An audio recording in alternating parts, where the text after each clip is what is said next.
El arte en la antigüedad y en la Edad Media ocupaba un terreno mucho más amplio del que se le brinda hoy en día. No solo comprendía lo que hoy conocemos como bellas artes, sino también los oficios manuales como la sastrería o los estudios de la gramática y la lógica. Los primeros en clasificar las artes fueron los sofistas. Ellos dividían las artes de la siguiente manera: artes que se cultivaban solo por la utilidad que tenían y eran necesarias para la vida, y artes que se cultivaban solo por el placer que producían, como fuente de entretenimiento.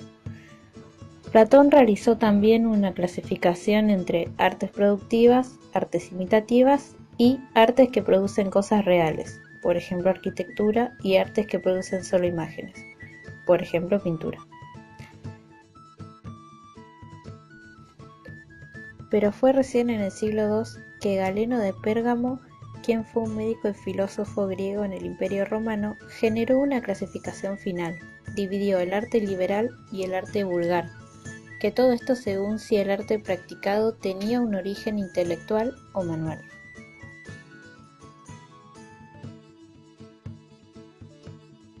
Ahora bien, las artes mecánicas o vulgares son las propias de los siervos o esclavos. Son aquellas que tienen un patrón determinado, siendo posible trabajar en serie.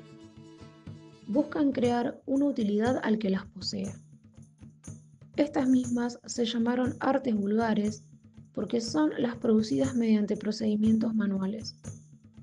Dentro de esta categoría, por ejemplo, podemos encontrar disciplinas tales como la arquitectura, la escultura, la pintura, entre otras.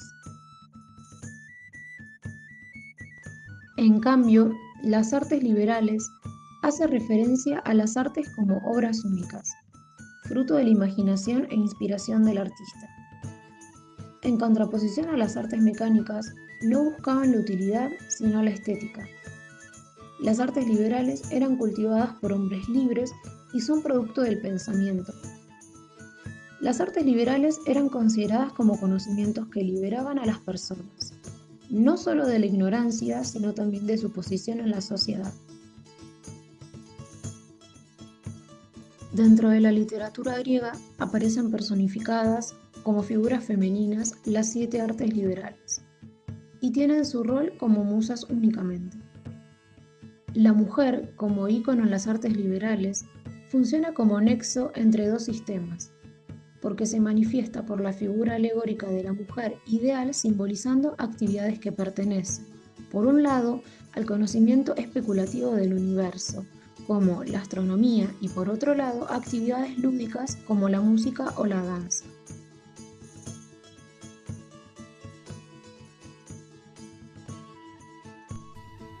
Al hablar de las artes liberales, no podemos pasar por alto lo siguiente: trivium y quadrivium.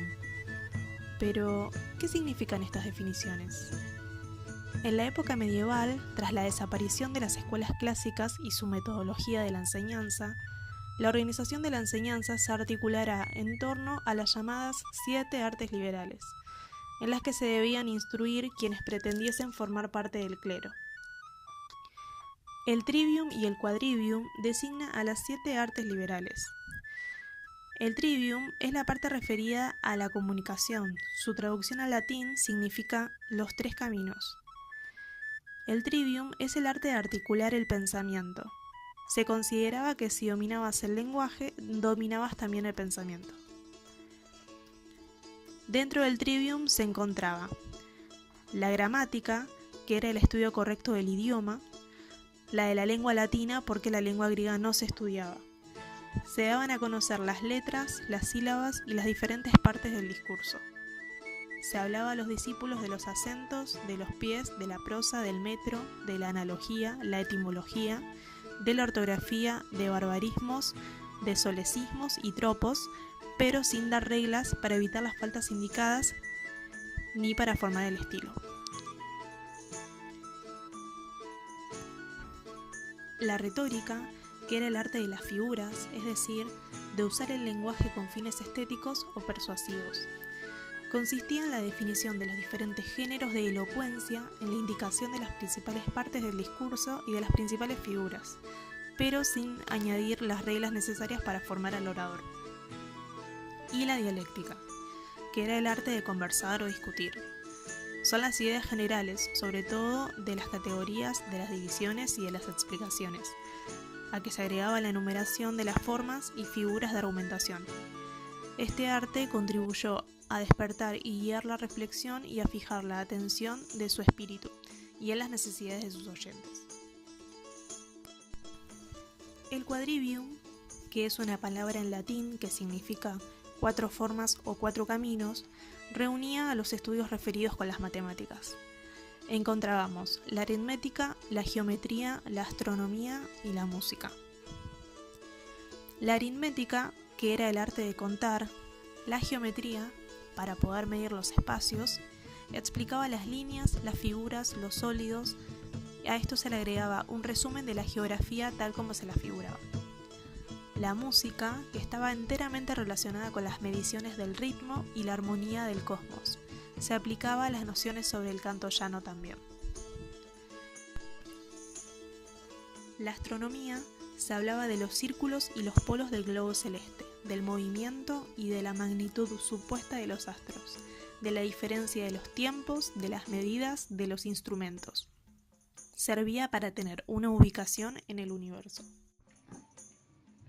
Como las ciencias solo se consideraban bajo el punto de vista de su utilidad para el estudio de la teología, de suerte que las que no conducían a este fin se desechaban como innecesarias, cuando no como nocivas.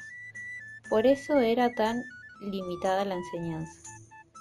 Las artes liberales no se enseñaban por completo en todas las escuelas.